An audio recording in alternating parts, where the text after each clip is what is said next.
So next हमारा topic है effect of कोर्सन on the formation of contract, यानी कि जब उत्पीड़न होता है तो कॉन्ट्रैक्ट पे उसका क्या प्रभाव पड़ता है। किसी भी कॉन्ट्रैक्ट में अगर कोर्सन या उत्पीड़न होगा तो वहाँ पे फ्री कंसेंट नहीं होगी, यानी फ्री कंसेंट को डिस्टर्ब किया होगा। The parties whose consent is not free, तो वो कोर्सन का पार्ट हो सकता है और कोर्सन के आधार पे आपका कॉन्ट्रैक्ट अवॉइड माना जाएगा। If the agreed party has receive benefit, और जो भी एग्रीड पार्टी है, दुखी पार्टी है, अगर उसने कोई benefit under the contract receive किया है तो he is avoiding on the basis of कोर्सन, कोर्सन के आधार पे उसको अवॉइड किया गया जाएगा। And he has to return the benefit to other party को बेनिफिट वापस दे देगा। अगर आपसे डरा धमका के कोई चीज़ हो रही है और आपको उसके बदले थोड़े से पैसे भी दिए जा रहे हैं तो आप उसको वापस कर सकते हैं। आप बता सकते हैं कि आपके साथ कोर्सन हुआ है। फॉर एग्जाम्पल कि A enter to contract with B, sell horse rupees 5,000 B and take A consent under the coercion. So at the time of entering to agreement, 1,000 as in advance, and later on he deigning to the sale of the horse, so A has to return the 1,000 to B। तो यहाँ पे क्या है कि जब भी contract हुआ था A का B के साथ, तो 5,000 में घोड़ा देने की बात हुई थी और यहाँ पे ए के कंसेंट कोर्सन के थ्रू लिया गया था और यहाँ पे ए को 1,000 एडवांस में दिया गया था। तो यहाँ पे ए जब कोर्सन ये बताएगा ए कि मेरे साथ कोर्सन हुआ है, उत्पीड़न हुआ है, तो यहाँ ए को 1,000 बी को वापस पैसे करने पड़ेंगे। तो कोर्सन का इफेक्ट क्या हुआ कि वॉइड, आपका जो कॉन्ट्रैक्ट है वो वॉइडेबल हो जाएगा। वॉइडेबल कॉन्ट्रैक्ट होगा, उसके तहत अगर आपको किसी प्रकार का बेनिफिट आपने लिया है कोर्सन में तो वो आपको वापस करना पड़ेगा। नेक्स्ट आता है बर्डन ऑफ प्रूफ, यानी कि आपको कोर्सन हुआ है वो बताना पड़ेगा। आपकी कंसेंट फ्री नहीं है वो प्रूफ करना पड़ेगा। अगर आप प्रूफ नहीं करेंगे तब तक कॉन्ट्रैक्ट वैलिड रहेगा। जो भी पार्टी एग्रीड पार्टी है, दुखी पार्टी है, तो उसको प्रूफ करना पड़ेगा कि उसके साथ कोर्सन हुआ है। और कोर्सन का इफेक्ट क्या होगा? कोर्सन का इफेक्ट होगा कि जो भी कॉन्ट्रैक्ट आपके साथ हुआ है वो वॉइडेबल कॉन्ट्रैक्ट हो जाएगा। कॉन्ट्रैक्ट वॉइडेबल होने पे वो इन्फोर्सेबल बाय लॉ नहीं होगा। आपके पास दो ऑर्डर आ सकते हैं, या तो आप कॉन्ट्रैक्ट को कैंसिल करेंगे या तो दोबारा से करने के लिए परमिशन देंगे। कोर्सन करने पे आपकी जो भी एग्रीड पार्टी होती है उसको दो तरह के रेमेडीज अवेलेबल होती है, या तो वो कॉन्ट्रैक्ट से बहाल हो जाएगा या तो कॉन्ट्रैक्ट को रद्द कर देगा। रेस्टिट्यूशन यानी बहाली करना, यानी कॉन्ट्रैक्ट से फ्री होना। अगर कोई भी कॉन्ट्रैक्ट पार्टिकुलर कोर्सन के थ्रू डरा धमका के हुआ है तो जो भी प्लेंटिव पार्टी है, जो भी दुखी पार्टी है, वो उस कॉन्ट्रैक्ट से फ्री हो सकती है। Party will seek restitution when contract entering with the कोर्सन। यहाँ पे आपको बताना पड़ेगा कि कॉन्ट्रैक्ट जो है वो उसकी फ्री कंसेंट के थ्रू नहीं हुआ है, कोर्सन के थ्रू हुआ है। तो वहाँ पे एग्रीड पार्टी को ये रेमेडी मिल सकती है कि वो उस कॉन्ट्रैक्ट से बहाल हो सकता है, मतलब वो फ्री हो सकता है।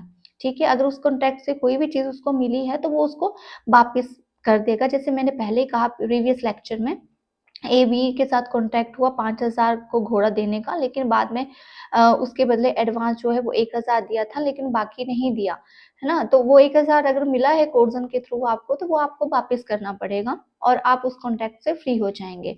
दूसरा है रद्द करना, यानी कि आपका कॉन्ट्रैक्ट टर्मिनेट हो जाएगा, कैंसिल हो जाएगा। अगर कोर्सन के थ्रू उस कॉन्ट्रैक्ट की सहमति बनी है तो कोर्ट से ऑर्डर रद्द करने का आ सकता है कि आप कॉन्ट्रैक्ट जो है वो रद्द हो गया है। नेक्स्ट आता है आपके पास अनड्यू इन्फ्लुएंस। अनड्यू इन्फ्लुएंस को सेक्शन नंबर 63 में डिफाइन किया गया है। और अनड्यू इन्फ्लुएंस क्या होता है कि जब कोई भी पावरफुल व्यक्ति किसी व्यक्ति को डोमिनेट करता है वो अनड्यू इन्फ्लुएंस में आता है। यानी कि वो भी स्ट्रॉन्ग माइंड व्यक्ति होगा, वो डोमिनेट करेगा वीकर सेक्शंस को, वो अनड्यू इन्फ्लुएंस में आता है। एक तरह का मेंटल कोर्सन होता है, उसको मेंटल स्ट्रेस भी हम कहते हैं कि it prevents someone from exercising an independent judgment with respect of any transactions। In simply we can say that कि कोई भी व्यक्ति अपनी पावर का इम्प्रॉपर यूज कर रहा है दूसरे के लिए, वो अनड्यू इन्फ्लुएंस होगा। जैसे कि डॉक्टर पेशेंट्स के लिए कर सकता है, टीचर स्टूडेंट के लिए कर सकता है। कोई भी गलत चीज आप करवा रहे हो प्रेशर में अपनी पावर का यूज करके, वो अनड्यू इन्फ्लुएंस होगा। A having advanced money to his son B during the minority, upon B becoming to age obtained, he misused the parental influence A bond। यहाँ पे क्या है, A B के साथ जब वो माइनर था ना, उसने अपने बेटे को एडवांस में पैसा दिया और बाद में जब वो मेजर हुआ या 18 साल से ज़्यादा हो गया, 21 साल से ज़्यादा हो गया, तो उसने उस चीज़ का गलत फ़ायदा उठाया, मतलब उसके बदले उसने 2 लाख, 3 लाख, 4 लाख जो है बेटे से माँगे, तो एक तरह का अनडू इन्फ्लुएंस इसको कहा जाएगा।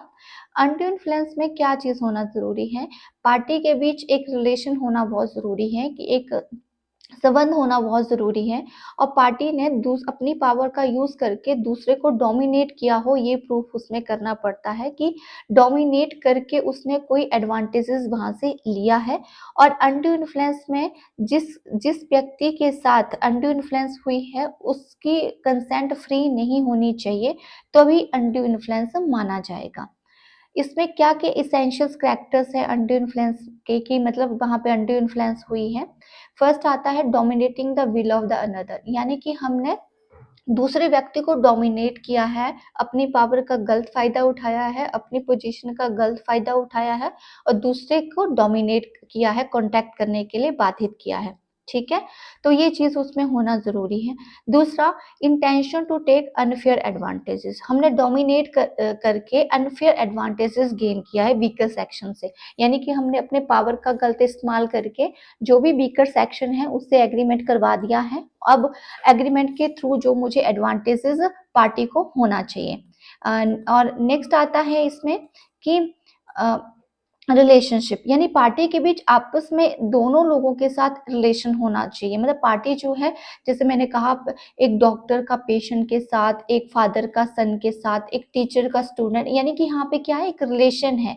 ग्राउंड द रेसिशन, यानी कि फॉर एग्जांपल आप इस आधार पे अगर आपको ये प्रूफ करना पड़ेगा कि अंडू इन्फ्लुएंस हुआ है, आपका कॉन्ट्रैक्ट रद्द भी हो सकता है, कैंसिल भी हो सकता है। तो अनडू इन्फ्लुएंस में ये एलिमेंट होना ज़रूरी है, तभी मान के हम चलेंगे कि आपके साथ क्या हुआ है, अनडू इन्फ्लुएंस हुआ है। नेक्स्ट आता है dominate the will of other. हम 3 तरीके